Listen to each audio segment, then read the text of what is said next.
The night Chelsea Hamilton finally heard her newborn son's first throaty cry was the same night the fluorescent corridors of St. Bridget's Medical Center flickered into instantaneous oblivion, plunging every ward into a hush so dense that even the ventilators seemed to hold their mechanical breath 37 seconds later. When the emergency generators surged back to life, the bassinet beside her bed stood horrifyingly empty, its warm blankets still indented with the outline of a child who no longer occupied the space. Chaos erupted in concentric circles, nurses sprinting, orderlies locking elevator shafts, the security chief barking into two radios at once. But Chelsea's vision tunneled on the tiny satin wristband that had been sliced from her son's arm and left on the linoleum like a taunt. It took an agonizing hour for IT to reboot the surveillance feeds. Another 15 minutes for Chelsea to shoulder aside the technician and scrub backward through the pixelated avalanche of camera timestamps. And exactly 3 seconds for her heart to recognize the sliver of a face beneath the sterile cap and surgical mask. Niaomi Hamilton, her own elder sister. The woman who once braided Chelsea's hair before junior high dance recitals. The woman who had disappeared from Fairmont Crest a decade earlier after their mothers will revealed Niaomi would inherit nothing more than a token trust while Chelsea became sole executor of the sprawling Hamilton Vineyard estate. On screen, Niaomi glided like a wraith through the nursery, pressed two fingers to the circuit breaker, blacked out the ward, severed the power that controlled the magnetic door locks, scooped a swaddled infant against her chest, and vanished into a freight elevator whose feed died the moment the outage began.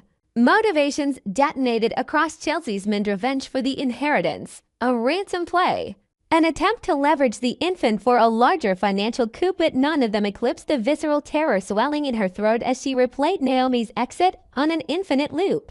Memorizing every pixel of her sister's eyes, noticing the glint of a jade signet ring that had once belonged to their mother. The same ring Niaomi swore she pawned years ago to fund her law school tuition, a one-of-a-kind heirloom that now shone like cold proof of premeditation. With the city police still fumbling through jurisdictional red tape and the hospital board desperate to bury the story before sunrise, Chelsea vaulted into action, commandeering her late husband's private cybersecurity firm and redirecting every analyst toward traffic camera grids, parking garage ticket scans, and the cell tower pings of every vehicle leaving St. Bridget's in a 15-minute window. By dawn, she had triangulated a suspicious van onto Interstate 71, angling south toward the Harbor District. But the trail dissolved where a cargo freighter registered to a shell corporation called Heaven Light Shipping had weighed anchor at 2:17 a.m. and slipped into open water bound for Dubrovnik. As authorities scrambled to coordinate with Interpol, Chelsea turned to the one person who knew Niaomi better than any living: Sue Veronica Porter, their estranged aunt and the former trustee who had quietly arranged Niaomi's exile after the inheritance scandal. Veronica, sipping bourbon at 7 in the morning, admitted she once intercepted a letter in which Niaomi threatened to reclaim what blood owed her and hinted that she'd found allies whose commerce transcends borders and names. The phrasing jolted Chelsea into remembering a rumor that drifted through charity gala gossip last year. A multinational adoption racket laundering stolen infants through legitimate medical evacuation charters, disguising abductions as emergency transfers, selling children to desperate elites who paid fortunes for clean paperwork. The operation supposedly moved babies along the Adriatic route, crossing Montenegro, Croatia, and eventually vanishing into private Mediterranean villas where laws became negotiable. It sounded like urban horror until now, when Niaomi's fingerprints smeared across the first chapter. Fueled by maternal fury, Chelsea liquidated a portion of her vineyard holdings, wired untraceable funds to a Swiss consultancy specializing in asset recovery operations, and chartered a jet to split with a single carry-on, her son's severed wristband sealed inside a glass vial as both talisman and evidence. 48 hours later, she found herself on the rain-slick tarmac of Resnik Airport, flanked by two former Interpol analysts, Renata Muller and Luka Dragic, who briefed her on the traffickers' hierarchy, the ringmaster, an anonymous broker orchestrating exchanges via dark web auctions, the shepherds, operatives who relocate infants, and the Vespers, a shadowy enforcement cell rumored to eliminate liabilities. Naomi, they speculated, had negotiated a debt swap for baby nephew in exchange for a forged codicil to their mother's will that would retroactively grant Naomi controlling interest in the vineyards. A document the ringmaster's legal forgers could conjure in a single night. Chelsea refused to believe her sister capable of such monstrous calculus yet could not deny the evidence piling up in customs manifests. Naomi traveled under the alias Honora Vale, boarded the Haven Light freighter in a crew cabin, and signed for a refrigerated medical crate labeled pharmaceutical specimens that matched the dimensions of an infant transport pod. The analysts warned that once the crate cleared the network's final triage city, a decommissioned naval bunker outside the coastal ghost town of Sveti Markov baby would disappear into a labyrinth of falsified birth certificates, rendering recovery nearly impossible. Chelsea's response was to slip a compact Walter pistol into her leather satchel, strap a Kevlar vest beneath her jacket, and insist they move now toward the bunker despite gale force winds knifing off the Adriatic. Under cover of midnight, the trio breached the rust-eaten perimeter fence, crawled past forgotten artillery shells sprouting seagrass, and descended into corridors illuminated only by sodium emergency lamps. They passed storage bays converted into neonatal triage wards where hushed nurses cradled swaddled infants whose muffled cries echoed like distant gulls. Each child tagged with color-coded bracelets denoting price tiers dictated by ethnicity, health profile, and beer preferences. Luca disabled door locks while Renata uploaded schematics to an encrypted satellite link, but Chelsea surged ahead, propelled by some primordial magnetism.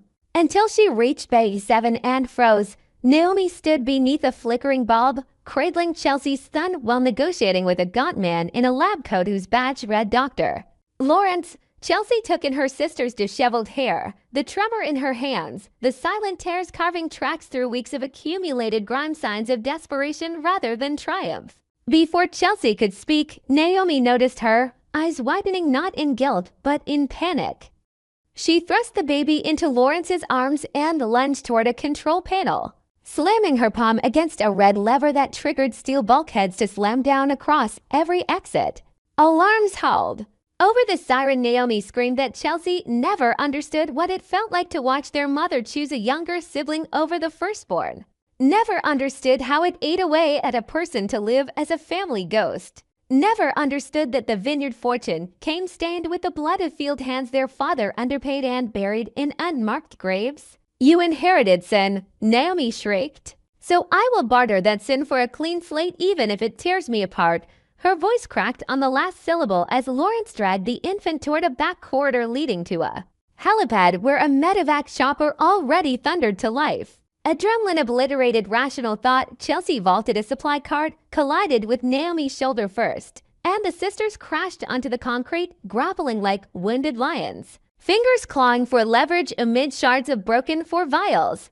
Naomi fought with feral desperation, gasping that the ringmaster promised her not just money but absolution, a new name, a new passport, a life free from Hamilton shadows. Chelsea countered with pleas. Naomi could come home, could confront the family board, could petition the probate court for equitable division, but Naomi spat that courts favored the already powerful and that Chelsea's mercy would always feel like charity. Sirens reverberated as Luca and Renata breached the bulkhead using C4 packs, shouting for Chelsea to disengage because Vesper sentries armed with Israeli carbines were sweeping in. In the split second Naomi hesitated, Chelsea slammed her elbow into Naomi's collarbone, rolled free, sprinted after Lawrence, and cornered him on the helipad as rotor wash shredded her voice into rasping fragments. The doctor aimed a tranquilizer dart at her chest, but Renata neutralized him with a high kick that sent the syringe skittering into the dark. Chelsea seized her son, felt his heartbeat hammering against hers, and crumpled to her knees in relief so overwhelming it bordered on annihilation. The extraction that followed felt surreal. Croatian special forces rappelled onto the bunker roof. Vesper gunfire lit the night like staccato lightning. Naomi was disarmed and cuffed while still screaming about blood debts. Lawrence disappeared into the coastal scrub only to be tackled by Luca. And Chelsea found herself wrapped in a thermal blanket inside a military ambulance, staring at her child's sleeping face beneath the sterile glow of a portable warmer. In the days that followed, newspapers across Europe exploded with headlines about the Sveti Marko cradle ring. Lawmakers convened emergency hearings, and anonymous whistleblowers leaked financial ledgers implicating hedge fund billionaires, cabinet ministers, and even a royal cousin in purchasing trafficked infants. Niaomi, charged with international kidnapping, money laundering, and conspiracy to traffic minors, accepted a plea deal contingent on testifying before the Hague Tribunal against the ringmaster, whose identity remained tantalizingly sealed behind layers of diplomatic immunity and offshore trusts. In a federal holding cell, Niaomi confessed to Chelsea that she never planned to surrender the child permanently. She intended to leverage the transaction until the amended will cleared and then stage a heroic rescue to win public favor. But the ringmaster altered the terms mid-route, demanding full handover with no buyback clause. Hearing this, Chelsea wept not for the crime, but for the twisted calculus that convinced her sister such a scheme might redeem rather than damn her.